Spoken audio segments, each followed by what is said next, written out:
अस्सलाम वालेकुम जी। हाँ जी, किद्दां जी सारे भी ठीक ठाक ने। अच्छा जी, साडे बड़े प्यारे जे वीर साडे दोस्त साडे नाल बैठे ने। कहंदी जी अज सानू चंगियां चंगियां पोइट्रियां सुनाओ ते सारे ही बड़े दुखी ने मेरे तरह ते दुखी दुखी पोइट्रियां दी इन्हां ने फरमाइश कीती आ। खास तौर ते साडा वीर अदनान आसफ भाई कह रहे ने जी दुखी पोइट्रियां ते असीं सुनाने आ ते सुनियो, मज़ा आवे ते कमेंट दे विच अपनी राय दा इजहार जरूर करियो।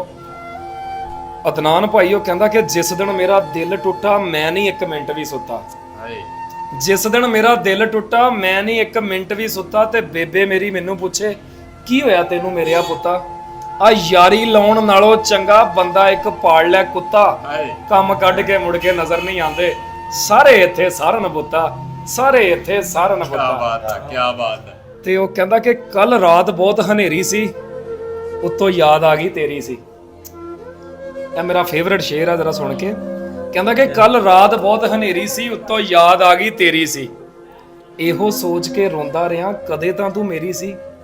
ਮੈਂ ਤੇਰੇ ਤੇ ਮਰਦਾ ਸਾਂ ਮੁਹੱਬਤ ਤੈਨੂੰ ਵੀ ਬਥੇਰੀ ਸੀ। क्या बात है। ਤੇਥੋਂ ਵਿਛੜ ਕੇ ਬਚ ਗਿਆ ਵਾਂ ਸਮਝ ਮੇਰੀ ਦਲੇਰੀ ਸੀ। ਉਹ ਝੱਲੀਏ ਕੋਈ ਹੋਰ ਹੁੰਦਾ ਮਰ ਮੁੱਕ ਜਾਂਦਾ ਬਣ ਜਾਣੀ ਕਬਰ ਦੀ ਢੇਰੀ क्या बात है, ਸੀ। क्या बात। ਬਣ ਜਾਣੀ ਕਬਰ ਦੀ ਢੇਰੀ ਸੀ। ਉਹ ਕਹਿੰਦਾ ਕਿ ਅੱਖਾਂ ਵਿੱਚੋਂ ਨਮ ਨਹੀਂ ਜਾਂਦਾ, ਅੱਖਾਂ ਵਿੱਚੋਂ ਨਮ ਨਹੀਂ ਜਾਂਦਾ, ਦਰਦਾ ਕਿਧਰੇ ਥੰਮ ਨਹੀਂ ਜਾਂਦਾ। ਉਹ ਯਾਰ ਜਾਣਾ ਸੀ ਤੇ ਦੱਸ ਕੇ ਜਾਣਾ, ਕੋਈ ਵੀ ਇੱਕੋ ਦਮ ਨਹੀਂ ਜਾਂਦਾ। ਤੇ ਰਾਵਾਂ ਤੱਕ ਦੇ ਇੰਜ ਹੋ ਗਏ ਆ ਜਿਵੇਂ ਕੋਈ ਜੰਮ ਨਹੀਂ ਜਾਂਦਾ। ਹਾਏ ਮੇਰੀ ਖਾਤਰ ਰੋਇਆ ਸੀ ਉਹ, ਮੈਨੂੰ ਇਹੋ ਗਮ ਨਹੀਂ ਜਾਂਦਾ। ਮੇਰੀ ਖਾਤਰ ਰੋਇਆ ਸੀ ਉਹ, ਮੈਨੂੰ ਇਹੋ ਗਮ ਨਹੀਂ ਜਾਂਦਾ। ਉਹ ਕਹਿੰਦਾ ਕਿ ਸਿਲਾ ਪਿਆਰ ਦਾ ਵੈਰੀਆ ਕਹਿਰ ਤੇ ਨਹੀਂ। ਦਨਾਨ ਭਾਈ, ਸਿਲਾ ਪਿਆਰ ਦਾ ਵੈਰੀਆ ਕਹਿਰ ਤੇ ਨਹੀਂ। ਯਾਰ ਤੈਨੂੰ ਦਿਲ ਹੀ ਦਿੱਤਾ ਸੀ ਜ਼ਹਿਰ ਤੇ ਨਹੀਂ। ਤੇ ਸਾਵਾਂ ਨਾਲ ਹੀ ਜਾਏਗਾ ਗਮ ਤੇਰਾ, ਕਿੰਜ ਸੁੱਕੇਗੀ ਆਖੇ ਨਹਿਰ ਤੇ ਨਹੀਂ। ਤੇ ਹਰ ਬੰਦੇ ਦੇ ਹੱਥ ਇੱਟ ਰੋੜਾ, ਇਹ ਸ਼ਹਿਰ ਵੀ ਤੇਰਾ ਸ਼ਹਿਰ ਤੇ ਨਹੀਂ। ਉਹ ਯਾਰ ਹੱਸ ਕੇ ਲੰਘੇ ਨੇ ਗੈਰ ਵਾਂਗੂ, ਮੇਰੇ ਲੇਖਾਂ ਦਾ ਪਿਛਲਾ ਪੈਰ ਤੇ ਨਹੀਂ। ਮੇਰੇ ਲੇਖਾਂ ਦਾ ਪਿਛਲਾ ਪੈਰ ਤੇ ਨਹੀਂ।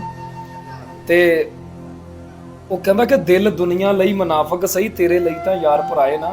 ਸਪੈਸ਼ਲ ਵੀਡੀਓ ਉਹਨੂੰ ਡੈਡੀਕੇਟ ਕਰ ਰਿਹਾ ਮੈਂ, ਅਗਰ ਸੁਣੇ ਤਾਂ, ਕਿ ਦਿਲ ਦੁਨੀਆ ਲਈ ਮੁਨਾਫਕ ਸਹੀ, ਤੇਰੇ ਲਈ ਤਾਂ ਯਾਰ ਭਰਾਏ ਨਾ। ਉਹ ਤੇਰਾ ਹੁਕਮ ਤਾਂ ਰਾਤ ਹਨੇਰੀ ਵਿੱਚ ਝੱਲਿਆ, ਕਦੇ ਛੋੜ ਗਏ ਅੱਧ ਰਾਏ ਨਾ। ਤੇ ਜਦੋਂ ਤੂੰ ਸੱਦਿਆ ਉਦੋਂ ਭੱਜ ਪਏ ਆ ਜ਼ਮੈਸ਼ਾਂ ਤੋਂ ਘਬਰਾਏ ਨਾ। ਉਹ ਕੋਈ ਇਹੋ ਜੀ ਜਗ੍ਹਾ ਤੇ ਸਾਬਤ ਕਰ ਜਿੱਥੇ ਤੂੰ ਸੱਦਿਆ ਅਸੀਂ ਆਏ ਨਾ।